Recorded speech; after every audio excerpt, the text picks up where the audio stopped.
അനന്തരം യേശുവിൻ്റെ ആരോഹണ നാളുകൾ തികയാറായപ്പോൾ യെരൂശലേമിലേക്ക് പോകുവാൻ ദൃഷ്ടിവെച്ചു.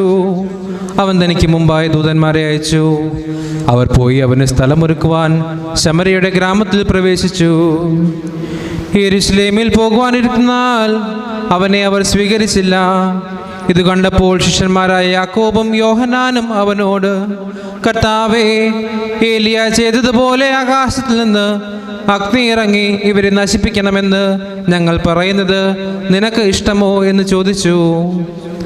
അവൻ തിരിഞ്ഞ് അവരെ ശാസിച്ചുകൊണ്ട്, നിങ്ങൾ ഏതാത്മാവിലാണ് ഇത് പറയുന്നത് എന്ന് നിങ്ങൾ അറിയുന്നില്ല. മനുഷ്യപുത്രൻ ആത്മാക്കളെ നശിപ്പിപ്പാനല്ല, രക്ഷിപ്പാനായിട്ടാണ് വന്നിരിക്കുന്നത് എന്ന് പറഞ്ഞു. അവർ വേറൊരു ഗ്രാമത്തിലേക്ക് പോകുകയും ചെയ്തു. അനന്തരം അവർ വഴിയെ പോകുമ്പോൾ ഒരുവൻ അവനോട്, എൻ്റെ കർത്താവേ, നീ പോകുന്നിടത്തേക്ക് ഞാനും നിന്നെ അനുഗമിക്കട്ടെയോ എന്ന്